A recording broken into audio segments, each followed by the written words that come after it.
Eduardo Flores Torres is a Mexican and cinematographer and co-director of Fidel Up Close, a documentary offering an intimate portrait of Fidel Castro through rare archival footage and testimonies from family, collaborators, and Cuban intellectuals. He is also a graduate of the London Film School and a member of the Mexican Society of Cinematographers and the Society of Camera Operators in Los Angeles. Okay, so that's his bio. And he's just returned from Cuba. He's also doing a new documentary. So we're actually going to be talking about that. So yeah. So I interviewed you for Global Majority for Peace a few months ago about your award-winning documentary, Fidel Up Close, an intimate portrait of Fidel Castro, a historical biographical project about the commander-in-chief and leader of the Cuban Revolution. You are currently working on a new documentary on the embargo blockade imposed by the United States against Cuba for more than 6 decades. This is the longest unilateral blockade in history, but has seen what many are calling genocidal escalations in the past few months. Now, you recently actually came back from a trip to Cuba. Can you give us a picture of what it is actually like on the ground? And I mean, you've been to Cuba many times before. Obviously, you did the Fidel Up Close documentary there. Can you sort of explain how the conditions are different now under the current escalations? Well, yeah, Cuba's always been a very unique place to visit because on the first impression, once you get there or people get there for the first time, it strikes them that Cuba, especially Havana, seems to be a place stuck in time. Like somehow the passage of time just got frozen there a few decades ago. But at the same time, Cuba is a country altogether that's far ahead on so many aspects of life than any other country, certainly in Latin America and in the global south, probably also like around the world.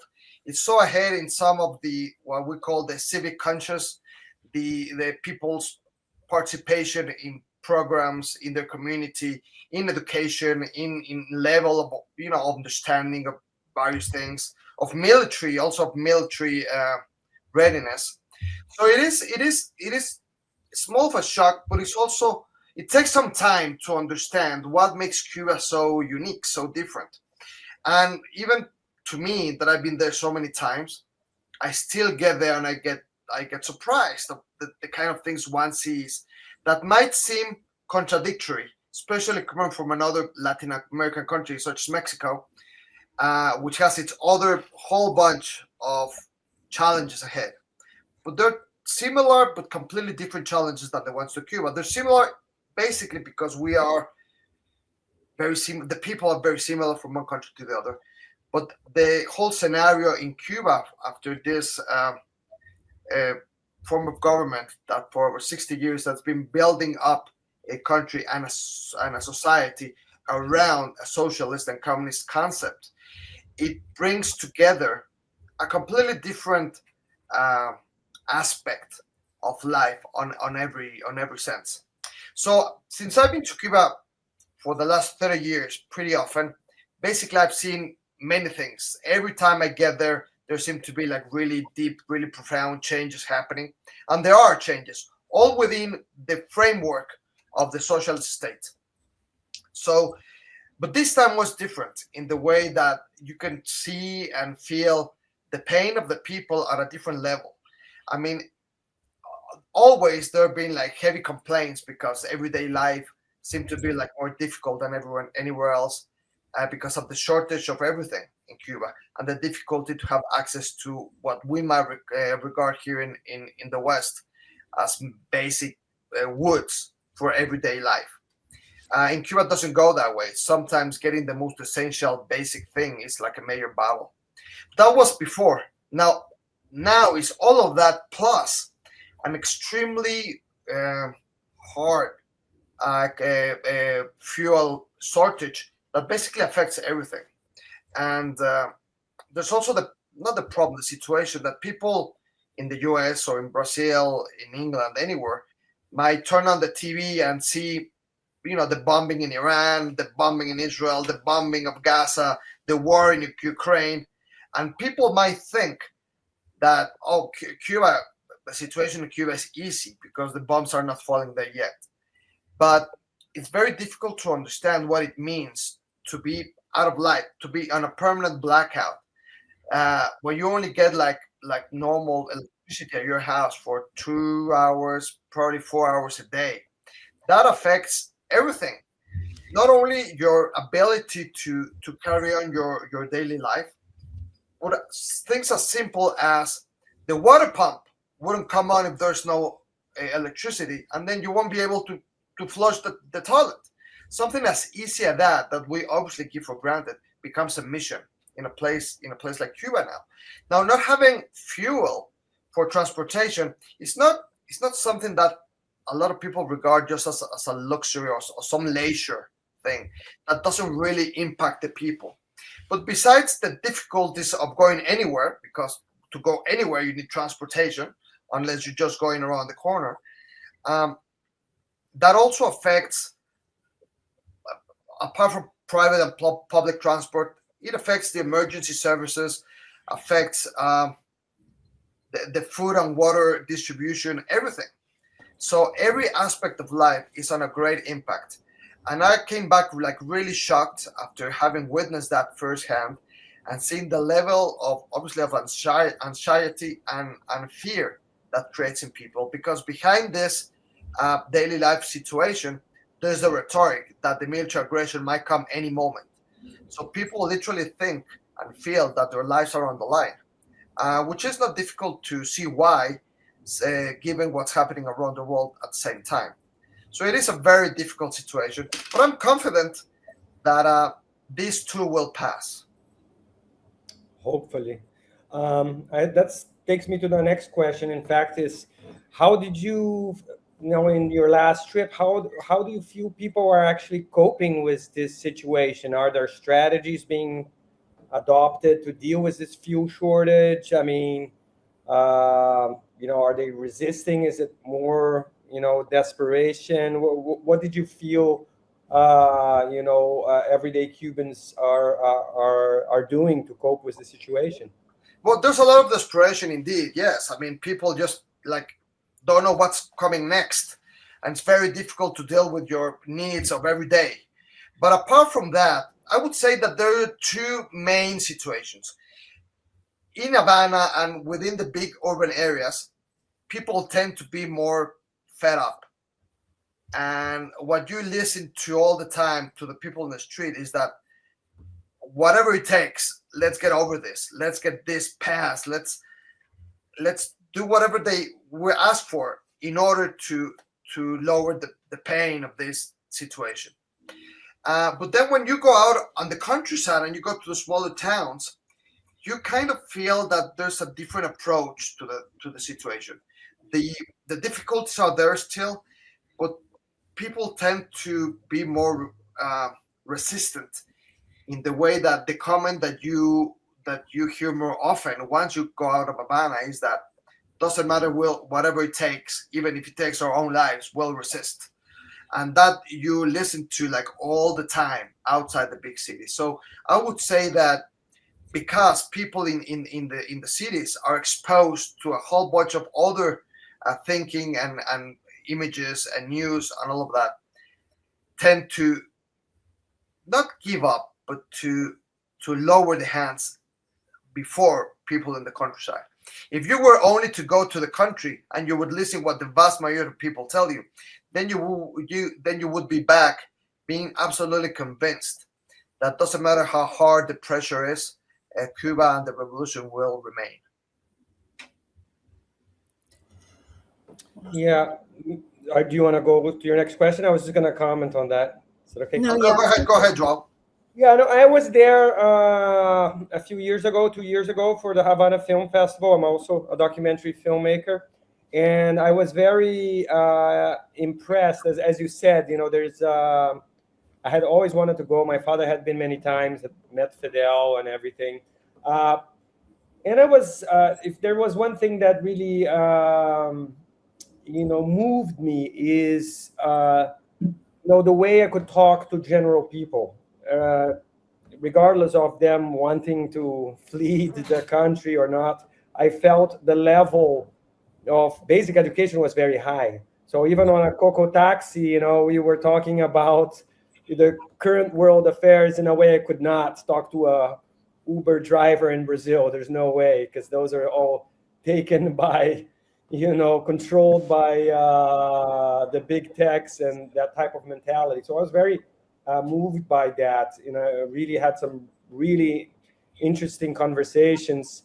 And then I could see already then that there were a lot of issues because of the blockage. It's one of the things that I thought was interesting reading about your future documentary is distinguishing the language of blockage versus embargo, right?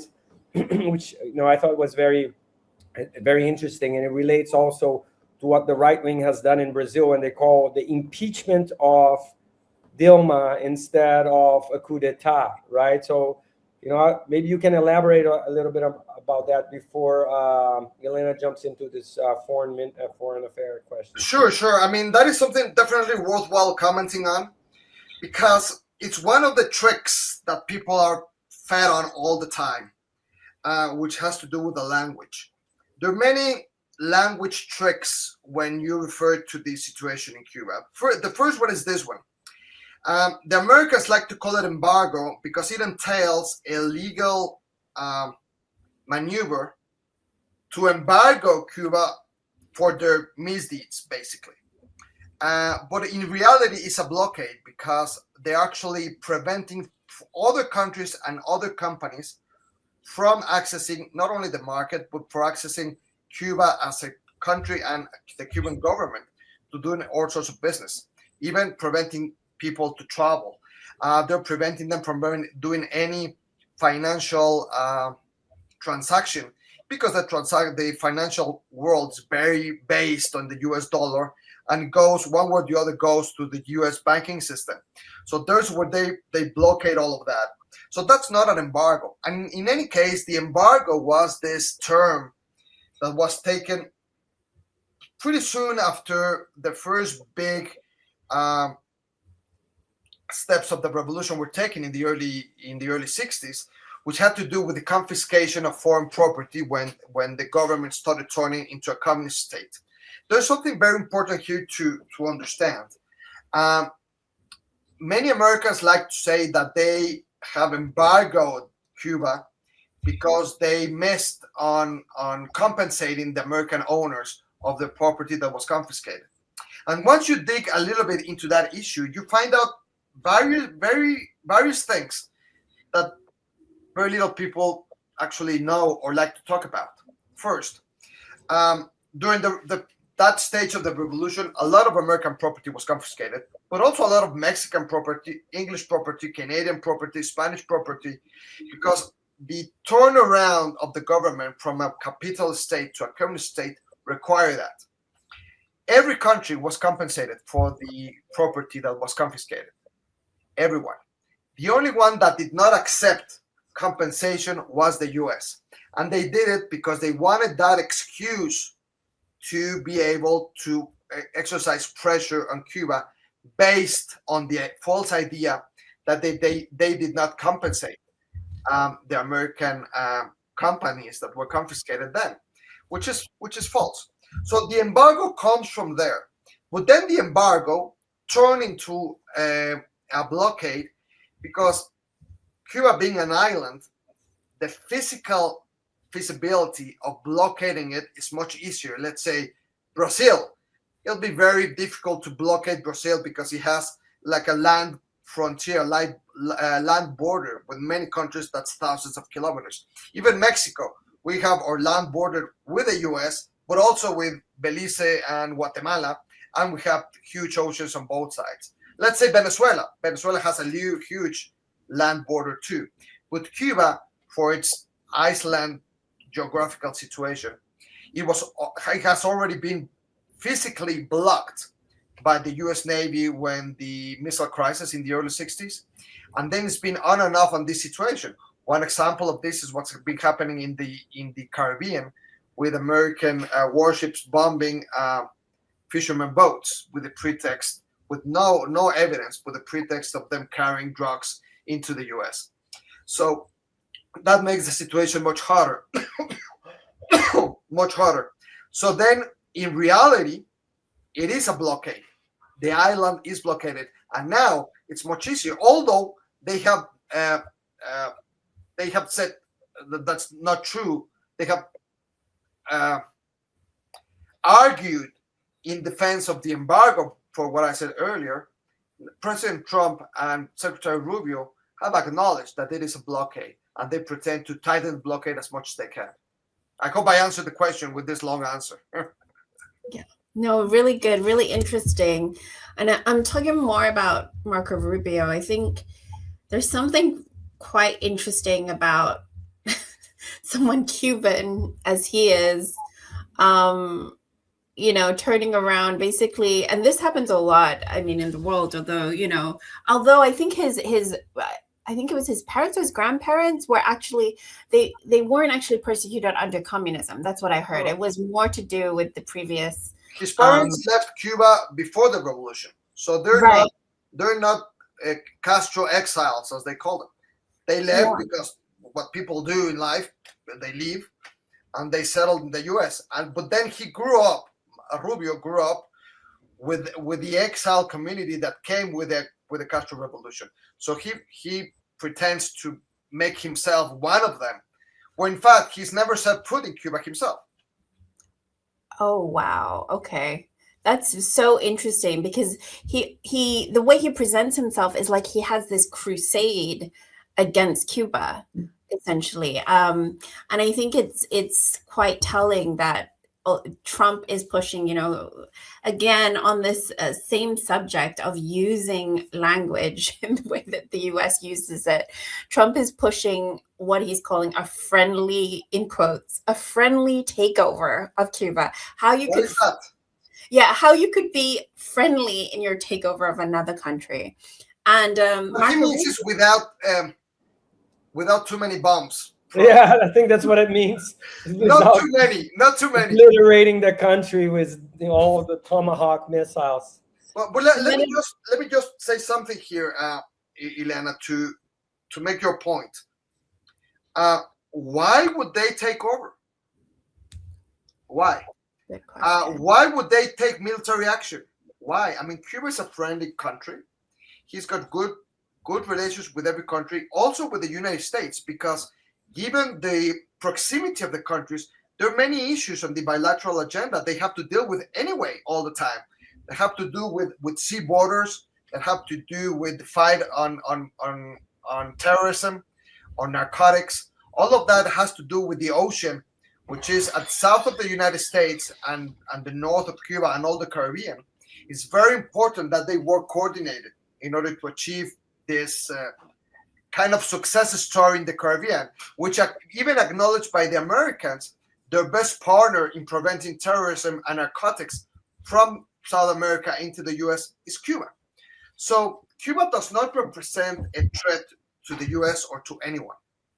Yeah, but I have to caveat that by saying that we do know that the war on drugs is mainly a US CIA operation. Sure. So it's kind of like, the narco-terrorism pretext of it's really just a US intervention thing. Granted, there are lots of parts of this sort of war on drugs that I think are probably out of control at this point. And so there are competing self-interests within that. But I mean, I think this idea that the US is able to really cooperate with another country in a equitable way is just, I don't think we're in that world anymore, if ever. But yeah, I think that you just saying that that is something that we've been really sort of exploring on Global South Rising, this idea of why is the US acting in the way it is, sort of in a bid to regain an imagined unipolarity. I think a lot of people would argue that the US never really had a true hegemony on the world, but definitely has always been seeing themselves as the number one superpower and wants to sort of continue that. Well, those days are over. I mean, well, not only those, world is over. Those days are definitely over, and they may not. I think they were artificially inflated in the beginning, because of the emergence out of World War II anyway. But it's definitely over because of the rise of China. And so China becomes, again, enemy number one. And somehow Cuba as well, because why is Cuba, like you're saying, a small island, really, in a strategic position, but really, in the grand scheme of things, the geopolitical landscape, Cuba can just be left alone and it would not be a threat to anybody. No, So, but I mean, there's a very easy answer to that. The Cuban exile community, mainly resident in the south of Florida, exercise huge pressure on the government, mainly because they do represent a major voting power. So the elections, the voting that they represent in any election is very important. So they kind of nature on this community in order to have their votes. Basically, if they weren't there, if the Cubans from Cuba would have established themselves in the Dominican Republic or in Puerto Rico, most likely a lot of this wouldn't be happening. The fact that they're established in the US, that they exercise such big influence there in politics and in economics also in the south of Florida, explains this, number one. And number two, the US has actually had pretenses over Cuba for many years. I mean, even before the first independence, that wasn't like a true independence, is when Cuba changed hands from the Spaniards into the Americans at the beginning of last century, at the beginning of the 19th century, at the end of 19th century, beginning of the 20th century. They wanted to purchase Cuba a few times, and that's very well documented. And then once they granted independence to Cuba at the early 20th century, they also wanted to purchase the island again. And there are many declarations of high-end politicians in the U.S. throughout history that have expressed their willingness to incorporate Cuba into the Union, mainly because it's strategic location. It'll be the southernmost part of the U.S. It's a beautiful, real estate, and they haven't managed to do that. Then, with the advent of the Castro-led revolution, this became an obsession. Not only because they wanted to actually acquire, for good or for bad, they wanted to acquire the land. They couldn't cope with a government that's as defiant as it is, and as defiant as it's been since Castro arrived in power 67 years ago. So there's a long history there, but the pretenses of the U.S. on Cuba are old. so I think so far, what do you think? I think like one of the things that before I get your reaction, I was just like thinking about, again, like exploring this idea of like why the US is acting in the way it's acting. There's always like these little things little details that country has, and all these, different constituents, etc. But I'm like a broken record, but essentially it just comes back to this like US hegemony sort of scenario, which, like we've discussed with Matthew Hove, is just an inability to accept that that's no longer possible in this new multilateral world. Yeah, I think there is a very important question there is why Cuba? And I have to say I strongly disagree with Eduardo. Why Cuba? Because if you look at today, you would see an island suffocated by sanctions. Then you can say, well, Cuba is not a threat. No, Cuba is an immense threat, an unmatched threat in many aspects for the imperial world. And this has not to do with the Cuba we know today, suffering under sanction, but this has to do with the foundational aspects of the Cuban Revolution. I think the Cuban role in supporting anti-colonial, anti-imperialist struggles is one of the most distinctive characteristics of its foreign policy and of the Cuban Revolution itself. It was framed on the internationalism, solidarity, and not in this very conventional sense of diplomacy, something completely new, and Fidel Castro and he was bold. He openly challenged the US. Cuba openly defined themselves as anti-imperialist. In a era which you don't do this, he openly defined it as anti-colonial, and not only defined but exported a revolution. Cuba, Yeah. military interventions, train intelligence, medical, education assistance. Look what Cuba did in Africa. Cuba deployed, I think, almost 50,000 troops against the apartheid in South Africa.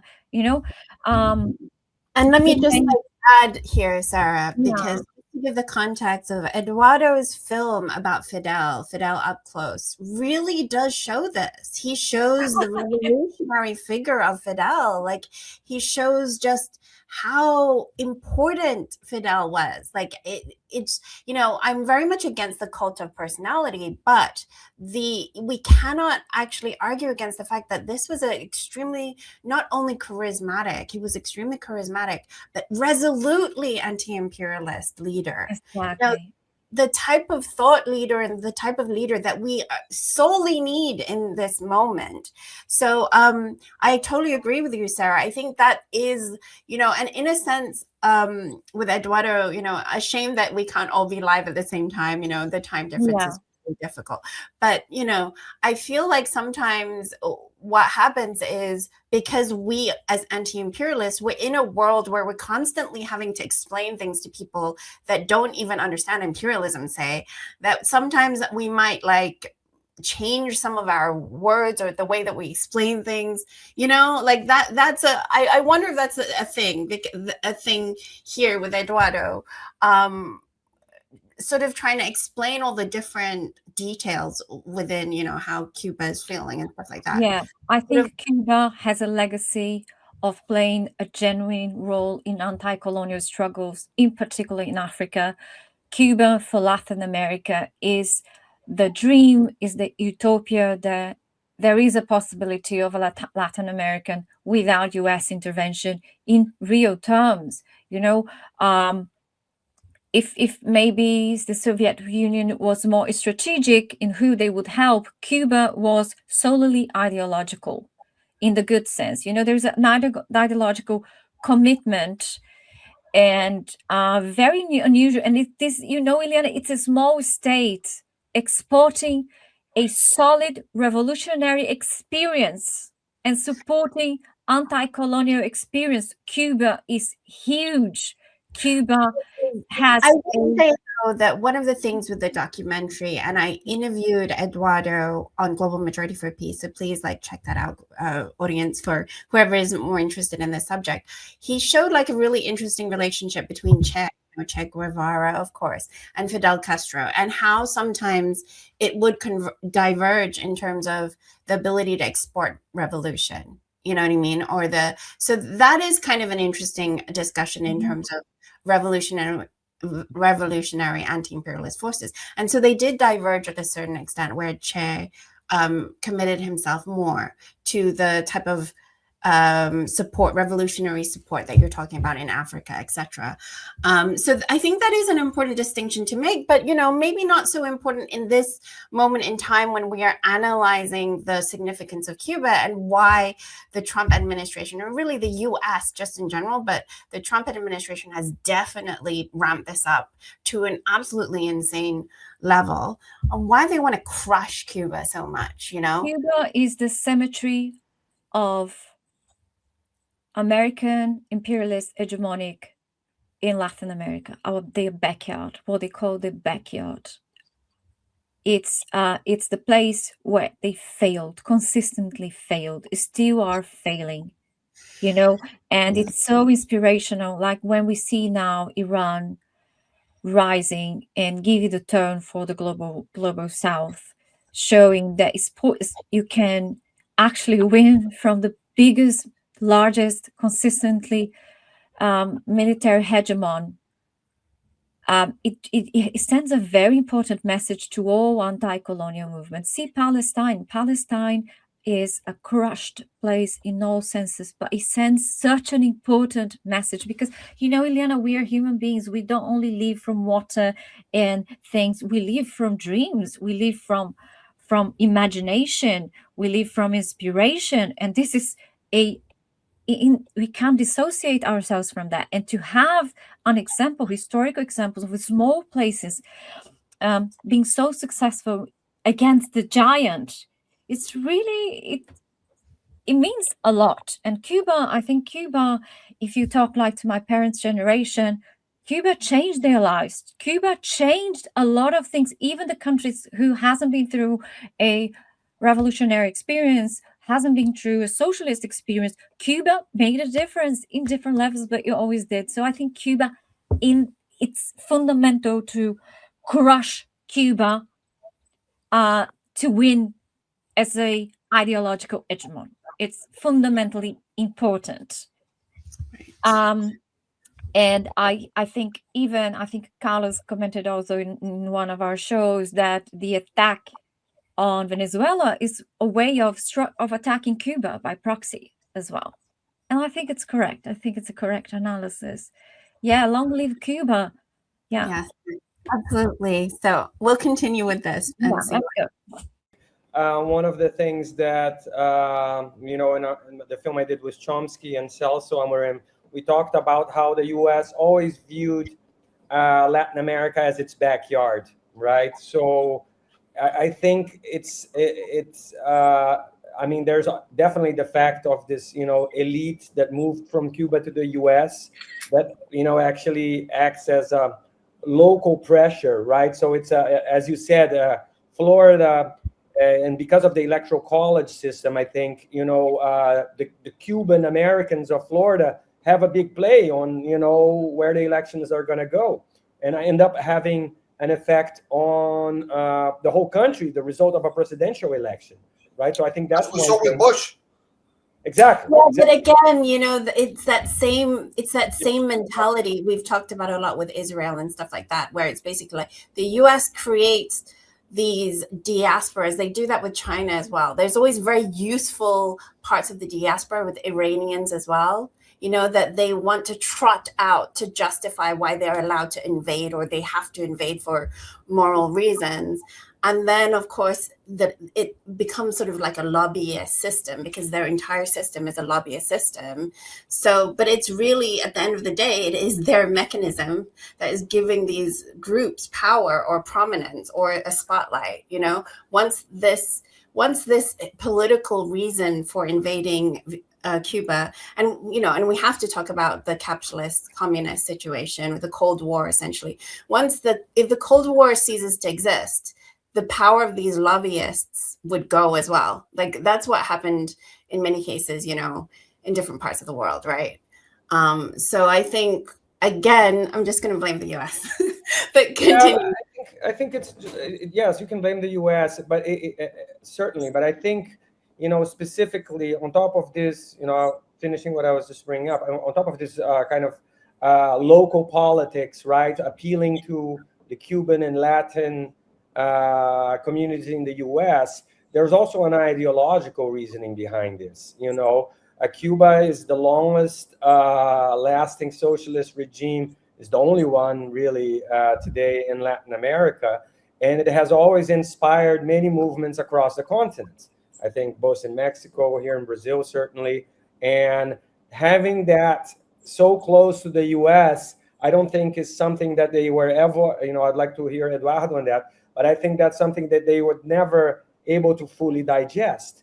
And especially when Cuba is able to have, such an incredible educational system, such an incredible medical system in Brazil. We benefited from the Cuban doctors when we had a shortage a few years ago. It was extremely criticized by the right, so they're able to ideologically, for Latin Americans, they represent somehow hope. And I don't think that's acceptable by the Americans. No, of course not. I mean, they will never tolerate the example of something done well in a different way so close to them. And that's the core of the issue. President Trump and others like to talk about Cuba as a failed state. and I wonder, what do they mean with failed state? Because if we research what failed state means, it is basically the lack of institutions, the lack of a structure from the government reaching to the people. That's basically a failed state.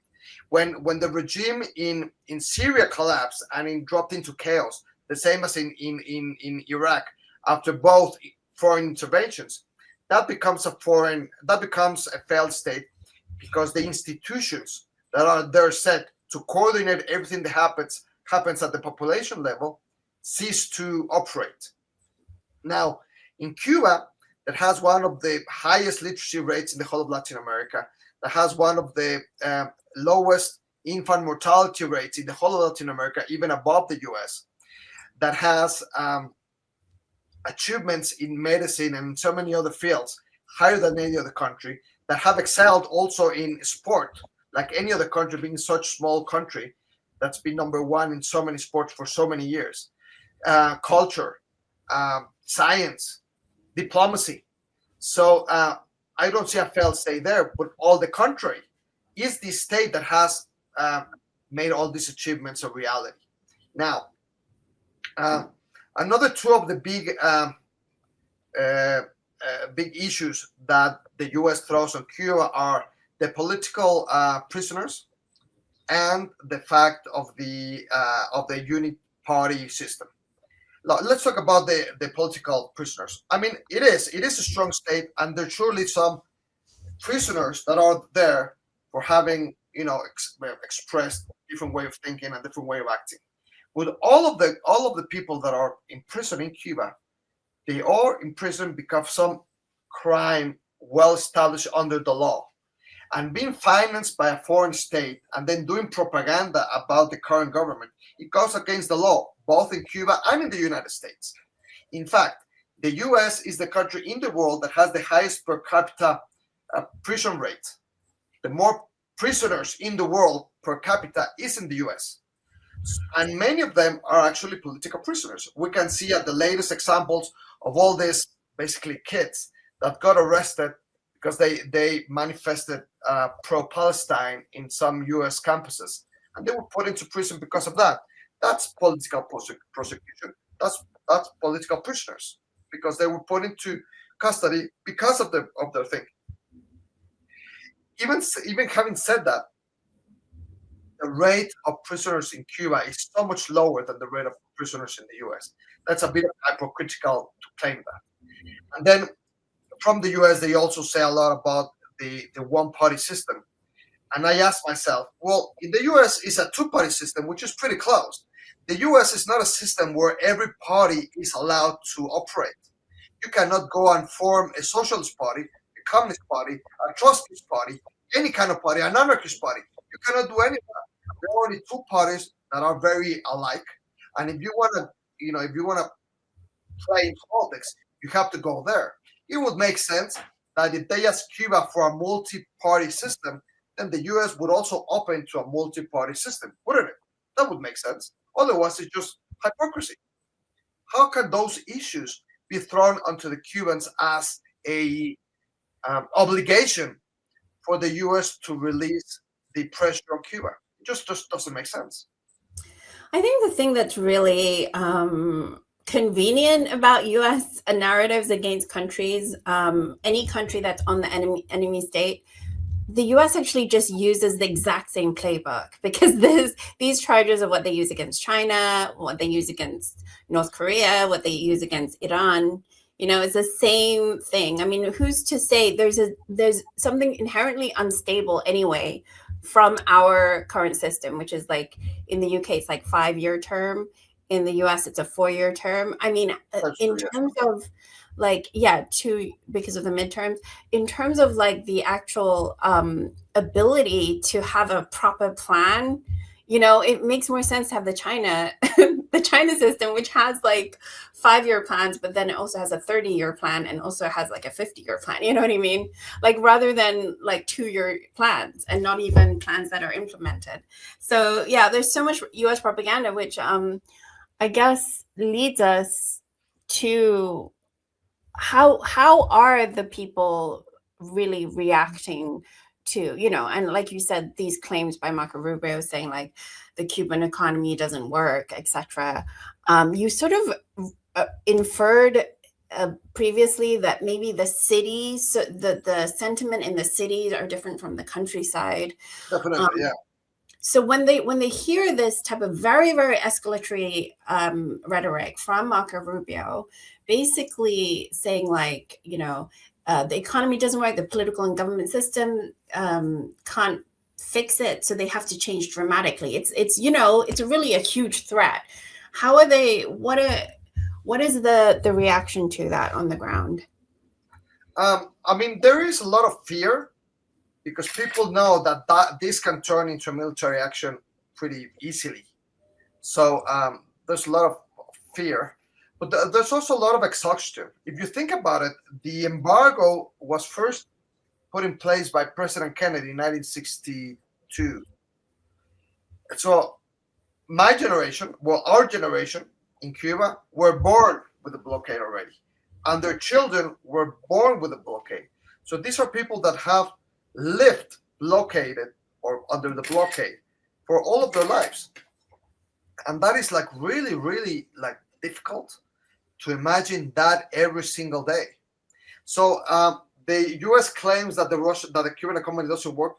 How can an economy work with such a pressure from the outside when you're not allowed to even buy an aspirin because the reach of the blockade is so big that it prevents any company from any country in the world to do so?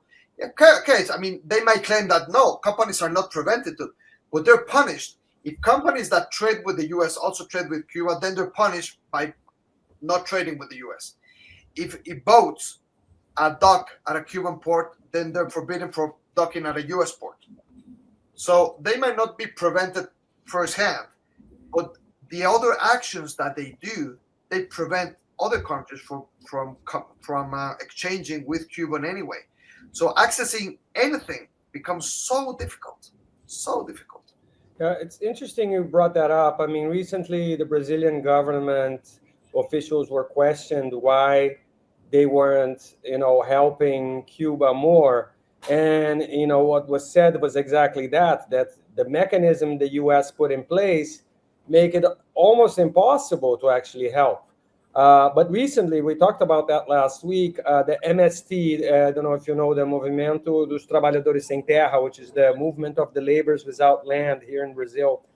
They actually bypassed all governments, bought directly 2 tons of medicine to send to Cuba and send them directly, right? So that brings me a little bit to my next question because given the mainstream media often repeating the same stories and creating this whole scenario around Cuba, what do you think people can do right now to support the Cuban people? What are the things that can be done? I mean, one example was the MST, but what else do you think can be done? How can people help since this blockade is so strong? Well, definitely by contacting and joining your local solidarity group or join your solidarity campaign wherever you are. Around the world, there are more than 1,800 registered Cuba solidarity groups. So there's always one within reach. The one in the UK is very strong. The Cuba Solidarity Campaign is called. I'm sure there's one in Brazil. In Mexico, there are quite a few, but there are 2 main ones. And what we're doing here is that we're calling for action in the media, in social, in the newspaper, and people are doing donations. And then we gather all of that and it's sent either by boat or by plane. There's still regular airplane flights between Mexico and Havana now. But the Mexican government has sent so far, I believe, 4 major Navy boats to carry goods and to carry donations from Mexico to Cuba, and that's still gonna continue happening. Now the other flotilla, the one that left from Yucatan and arrived in Cuba, I believe 2 days ago. In fact, Gregory Colvin was there. That carried a lot of goods that were put together in the port from all over Latin America and then like sailed over to Cuba. So there are many ways, but I would suggest through your local solidarity group, trying to be part of it, try to join in the effort. Yes, thank you. Yeah, we have had on the UK National Director, I think, of the Cuba Solidarity Campaign on here. We'll be having on a few more who are actually going to be going to Cuba and bringing some aid. So, you know, for audience who's watching, we'll definitely be adding in links and things that you can actually do. But what is needed now is petroleum. That's what's needed. And there's also been a lot of criticism here that even with the threats from the U.S. government, Mexico stopped sending petroleum to Cuba, so is Brazil. And a lot of the people here claim that even the tariffs threat is a small price to pay in order to show how much we care for the situation in Cuba. But then I also understand that our president, Claudia Sheinbaum, is under tremendous pressure from some, important economical groups here in Mexico that don't want to upset at all the very delicate relationship with the United States. So I'm sure it's a very similar situation in Brazil. Yeah, I mean, certainly there's a lot of economic pressure. I mean, we suffered from tariffs last year, and also we're in an electoral year this year. So, and the situation is not necessarily extremely favorable to Lula. He's at a tie with Bolsonaro's son, and the middle class, unfortunately, in Brazil tends to be more right wing. So he needs to be cautious about anything he does with Cuba or China or that, not to lose the elections completely. So it's very complicated, right? But having said that, I mean, there has been in the UN, like for years, 180 countries have always condemned the embargo, and so I think there's an internet, and even in the CELAC meeting, there was a common communication condemning the decades-long economic blockade. I think to a certain extent, Russia and China have also condemned, but then condemning is not enough right now, I think, right? So I don't know. What do you think is okay? We talked about what people can do, a little bit about states and about this economic pressure from groups. But do you think there is maybe a role that Russia and China can play, maybe a stronger role in, at least, I mean, they're not going to end the blockade, but at least softening the effects of it a little bit?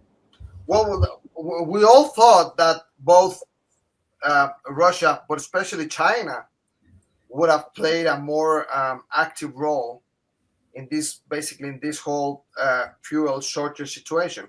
Now, it is a very complex geopolitical situation now with the war in Iran, because the war in Iran affects directly China, because Iran is the main oil supplier to China, and China needs tons of oil.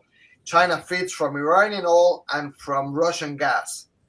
But cutting off a big part of the Iranian oil, that's the main result that the U.S. government wants, because the real enemy here is China. Of course. I just want to say, though, sorry to interrupt you. Yeah. I want to say that I think it's a little bit the other way around. China is the biggest importer of Iranian oil. Yeah, that's what I said. But Iranian oil only accounts for, I think, about 13% of China's imports of oil. So while I agree with you that China is U.S.'s target, and obviously they're going to be very cautious and very protective of their people. I don't know. I also struggle to understand why they can't help Cuba more, because they're not in as dire straits as it would suggest if they were getting like the majority of their oil from Iran, for example. You know what I mean? So I know that they gave like, I think 90,000 tons of rice, and they gave like some aid. But in terms of oil, considering that their ships can pass through the Strait of Hormuz, yeah, I'm struggling. But Yeah, go ahead. no, it's Um, difficult. It's difficult to understand. There are many things at play, and there's also a lot of things that we don't know. exactly, yes. And the geopolitical balance is very delicate, especially because it's very difficult to anticipate what's going to happen. Because the decisions that are taken on the American side are completely like out of the blue. Like one day is one thing, and the other day is the other thing. There doesn't seem to be like a institutionalized decision taking process. It seems that some people wake up in the morning with one feeling, and then the other day with another one, and then things are pushed one way one day and pushed the other way another day, without any consistency.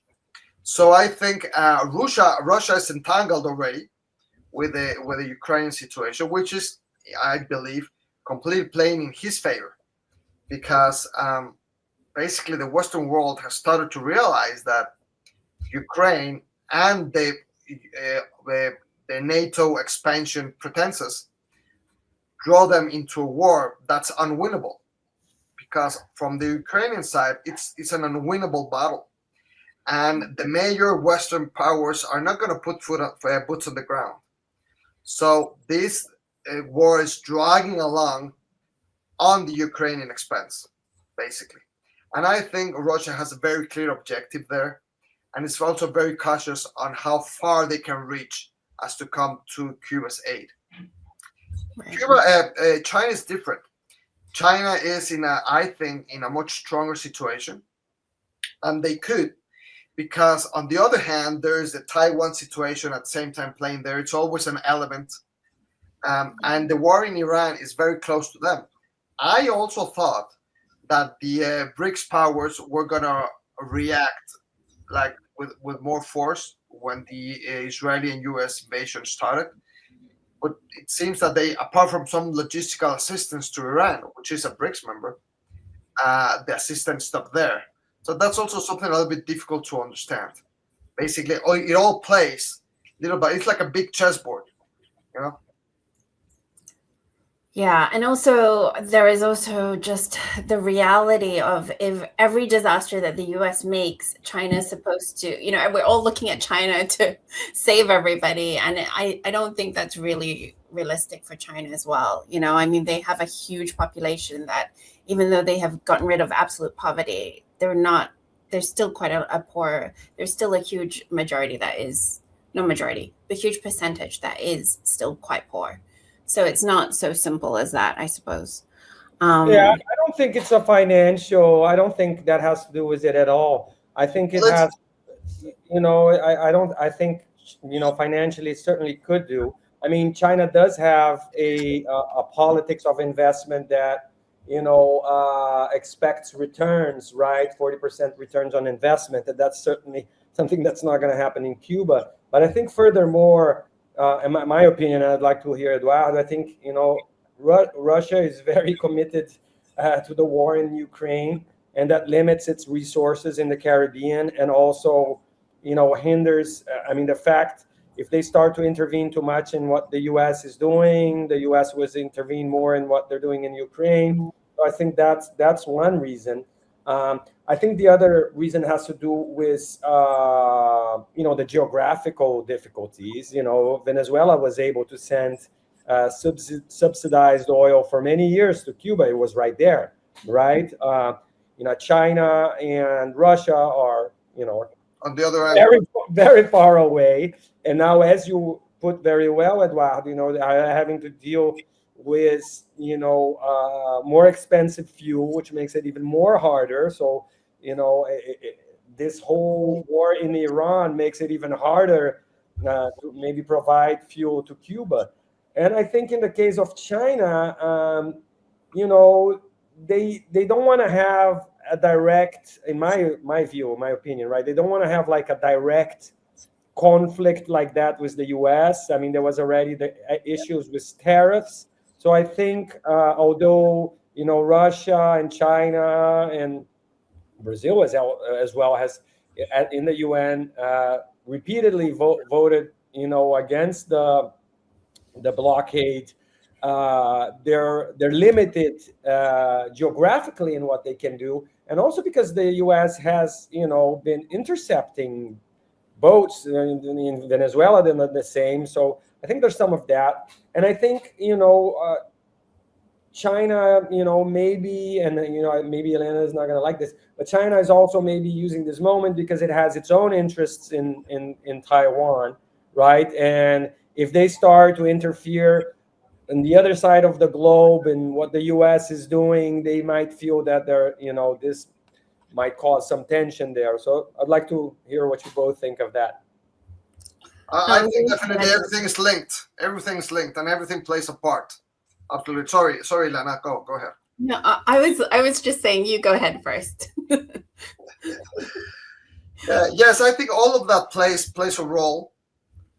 There's also the geographical difficulty, both from Russia and for China, to reach a hand to Cuba, which is on the other side of the world, and you can only access it from the east, because from the west you would have to go through the Panama Canal, and the Panama Canal now is in trouble also because they taken away some Chinese concessions there to operate the canal.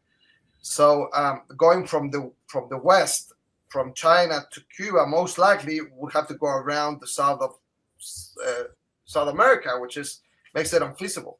So it's very difficult there to wedge. I think what they are banking on is most of the attention being shifted to the Middle East, which is letting Trump's popularity continue to fall and wait for the midterm elections in November. And that will do a huge change in the whole political scenario, especially because if Trump loses majority in the House, not only a lot of these policies will be more difficult to implement, but also there's a threat of an impeachment for him for many other sins in the past. But this coming election is very important, and Trump's popularity keeps on falling down. So I think all of that plays in the wild card of gaining time. And I think the Cuban people are prepared to resist until November, and then try to recuperate from this situation. I was going to say, unfortunately for the Cuban people, this strategic timing could be devastating, right? Because they need fuel and food right away. But I guess that's how global politics work. So yeah, I mean, I think we need to find ways, since the states are not acting, to show solidarity to Cuba in other ways, right? Absolutely. It's very difficult, but it's also really sad. You go there and people ask, and you ask yourself, why make this collective punishment happen? And as a matter of fact, collective punishment, which is what that is a heavy crime under international law, and collective punishment is completely banned from Geneva Convention, and it's one of the main crimes that are trying to be omitted. Like, we have good memories from corrupt collective punishment. Probably one of the worst is what happened in the Warsaw Ghetto during Second World War. Then what happened in the Balkans during the war in the early 90s. It's actually what's happening in Gaza. All of those are examples of collective punishment, which are all wrongful under international law. But then the aggressor doesn't seem to care very much about the law and about anything. Even calling it collective punishment is kind of it's unfair in a way, because it's not a punishment for something done. You know what I mean? That's exactly what it is. I mean, the reason why is punishable under international law is because it's not fair to punish the people as a collective group. But I mean, there's no reason there's no they did nothing to be punished. Exactly. Is what I'm saying. So I think it's just They a did. In the U.S. view, they took the land that belonged to American farmers in the Revolution, as Eduardo put, right? Yeah. But then They've the made U.S. up has this changed. idea. The They've U.S. made up. has changed their rhetoric many times. At a moment said the embargo was because of that. Then they changed their mind and said, no, the embargo is because Cuba's alignment to the Soviet Union. Then they changed again and said, no, the embargo is because Cuba's assistance to the independence movements throughout the world. Then human rights. Human rights, whatever. Yeah. Goes on Exactly. and on. Yeah. Yeah, that's the thing is that. In the meantime, we have Guantanamo. Yeah, exactly. Oh my God. Terrible, yeah. I mean, that's the thing, right? U.S. imperialism will always come up with some sort of reason, and at the end of the day, it's just because of imperialism, i.e., capital gain and etc. But I mean, I think just to sort of wrap up on the China thing, I think one thing that people tend to sort of maybe not consider with China is that they are really very cautious. I think in terms of they don't underestimate how powerful the U.S. empire is. You know what I mean? They do see the danger of the U.S. And I think a lot of the time, because we're seeing the decline of the U.S. and the decline of U.S. imperialism, I think a lot of people think sort of underestimate how dangerous the U.S. really is, even as it's declining. And China is just really cautious in that sense. So, but I do hope, like you're saying, that there will be some aid coming in the next few months, because that at least is a possibility, right? Like the solar panels, there were like 50 solar parks, I think, that were built in Cuba at the end of last year by China, and so I was hoping that would continue so that the electrical grid would be at least mainly renewables, and then they wouldn't be so dependent on energy, oil. Yeah. But that's obviously going to be slightly disrupted due to what's happening now. But hopefully those things can sort of come back. I know, of course. Yeah, I mean, but that's a transition that takes a while, and it also takes a lot of investment. It's not something that's going to happen now. The pressure on Cuba, the sudden pressure on Cuba, is basically a result of the pressure being put on the president to secure the southern Florida votes. Basically, it is clear that President Trump didn't have a very clear position on the whole Cuban topic before becoming president. He wasn't there on the topic. That's a new thing. And we've seen that he's very easily influenceable, and Rubio and the people around Rubio, which are these mad anti-Cubans, have been feeding Trump with these ideas. That's not that he came up with or he analyzed it. He just copies ideas and thinking from here and there, and now he's become this anti-Cuban liberator that he's not, but he tries to portray himself like that. But he's also realizing that people already knows that he lies every time he speaks. There's no single time that you can hear that head of state talk the truth, and people already know that. So that's helping bring his popularity lower and lower every day. Yeah. Eduardo, I have one last question, and then I'm going to have to step out, but it has to do with your work as a documentary filmmaker. I'm a filmmaker myself, and I'd like to ask you, how do you feel that documentary films and, non-aligned media such as Empire Watch can help people around the world, see things differently than what the status quo or the mainstream media wants to show us? And what are your expectations with your film? And I've seen that you're also using fundraising strategy, using what we're calling active non-alignment. So if you could talk a little bit about that. I think basically going around the information blockade, which we are all subject to, is a main mission. And it's a major enterprise because it's so difficult.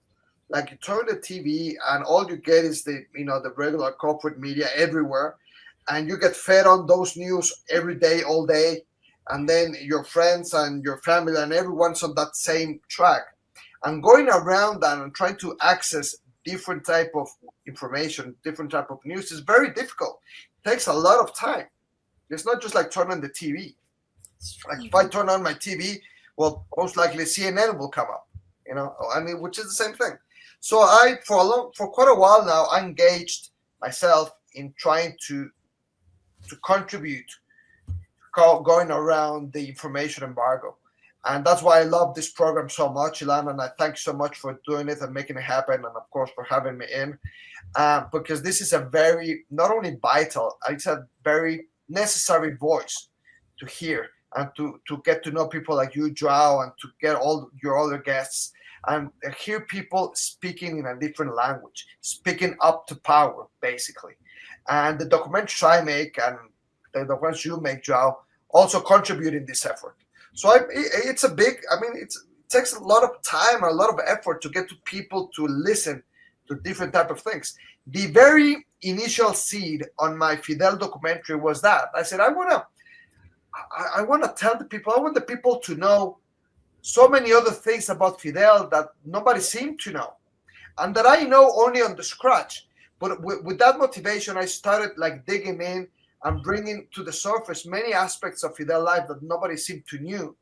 And there is the documentary, regardless of whether you like it or not, or whether you're with Fidel or not, it brings to the table many and a lot of new information that wasn't there. So it helps reinvigorate the debate with more and better information. I think the last time we talked, I didn't have the web page set up. Let me put it here in the chat box. Okay. Well, we'll put it down below in the description for everybody, and we'll put it in the comments in the chat box. If you want to just to click it in, just to make sure. Okay, cool. Just to make sure that it comes up. Although the title is in Spanish, it has an English translate option. button. Yeah, an option. Yeah. An option. It works. To the right. It works. We can definitely. Okay, guys, we'll be putting this link down. I don't know if you can see that. Yeah, it's there. And you can have your friends join the donation effort. Great. So, as you know, that's what takes the time and effort to get there. Oh yeah, I know. My God. Absolutely. Okay. Thank you guys for watching that. Okay, so Zhao will be joining us soon.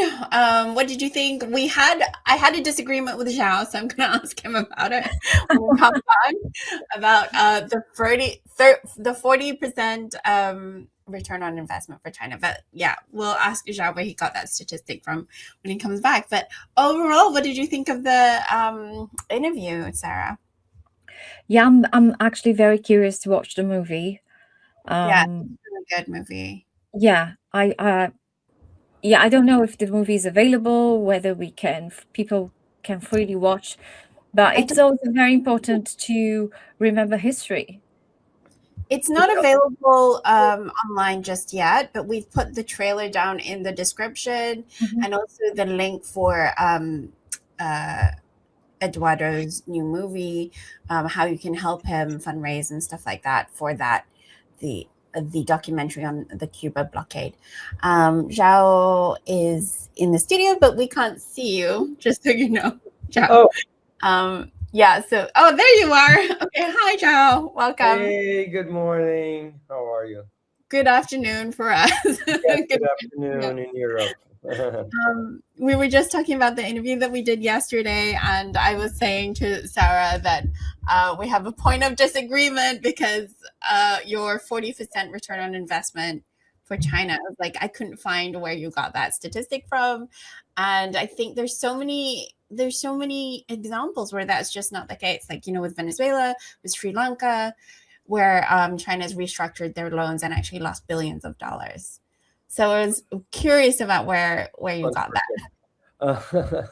Well, I mean, I think the main point there, not to be specific about numbers, is that I think in general, maybe A lot of people in the global south expected Russia and China to act as our protector, and we see that this is not going to happen. And I think there's many reasons around that. One of them might be investment, and might be, the return on investment. But certainly there, let's say if China decided to get involved in what's happening in Iran, it's a third world war, right?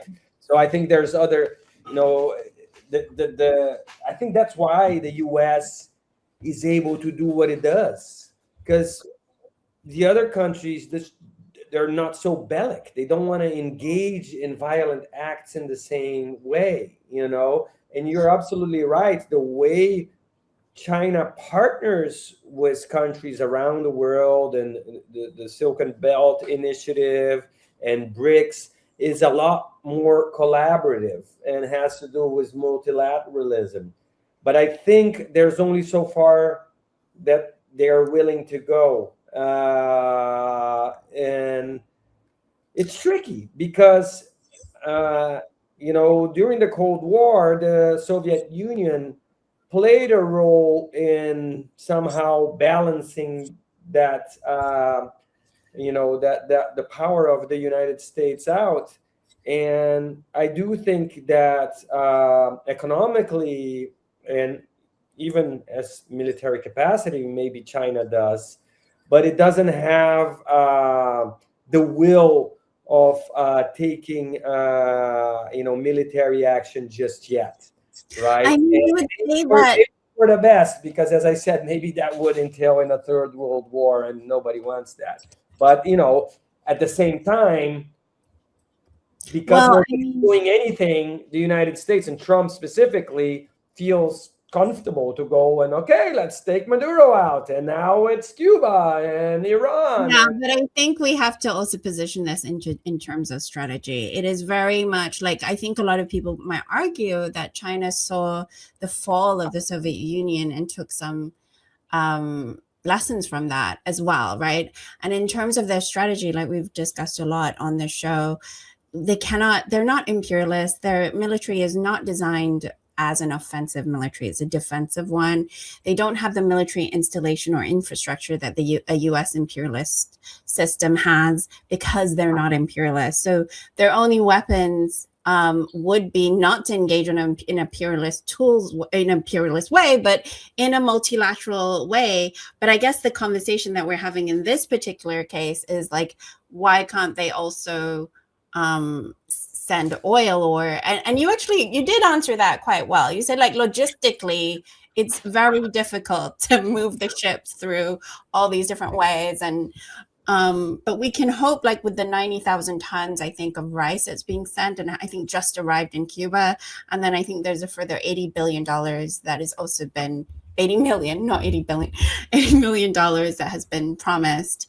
I think that there is aid going to Cuba, and I'm sure there are talks for more. I mean, I can't imagine that they wouldn't be. And there's the solar panels, like trying to transition Cuba's energy, which probably is the cleverest thing to do, right? Then, of course, oil is the most immediate good to make things work, but to think a long term, I think Chinese think very long term. I don't think they experience the world like we do in a very immediate terms. I'd say I think this is a fundamental difference in their philosophy, in their history. Everything is very long term. They are here to stay. They've been here before, with or without the US. And I think, I think they are more of the long runners.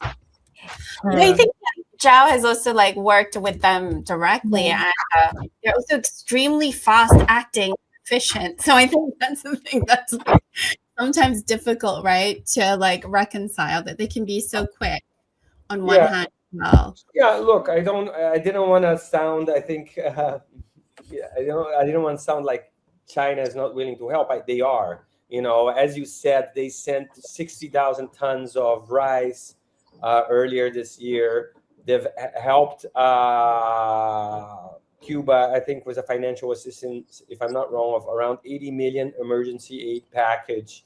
Also essential supplies like the solar lamps, roofing materials, so there's stuff that was done for sure.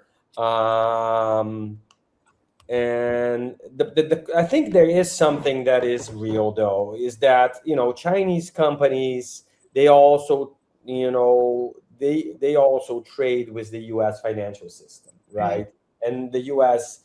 regardless of Trump, is still one of the largest economic partners of China, if not the largest. So there's things are not that simple. Like, it's not like, okay, I hate Trump, let's do this. So I think there's a lot of Chinese companies and even banks, they are at risk of being cut by the U.S. financial system as well. So it's not, my father talked about that as well. It's like they would like to help, Brazilian government would like to help Cuba more, but it's so the embargo or the blockade, as our friend Eduardo put very well, is really, really strong, So it's complicated, and I think there is something to what Sarah said, where, maybe the Chinese think in a longer term, more strategically, and but unfortunately for the people that are on the ground in Cuba right now, it's disastrous. It's the same thing as like the Palestinians, or right, people need help now, right? And the time of nations and of world building is not the same as people's individuals needs, I think, right? Yeah, certainly. Later on in the show, I'll be talking about how the Philippines has just declared the first country to declare national energy emergency, and it kind of obviously all the things we talk about are linked, but it kind of is relevant to this conversation because there are certain things within a country that can be done in order to protect your sovereignty in some way. In terms of Cuba, I mean, we have to think, like, obviously they have survived over 60 years of incredible blockade. So the fact that they're have survived that, and they're, in dire straits now is a testament to their strength versus in the Philippines. I mean, we'll get into it. A lot of it is in their own making, rather than but it's difficult. There are contradictions, like you said. There's huge pressure, immense strangulation, and then there's still movement to move. There's still areas where you can move within the cage of imperialism.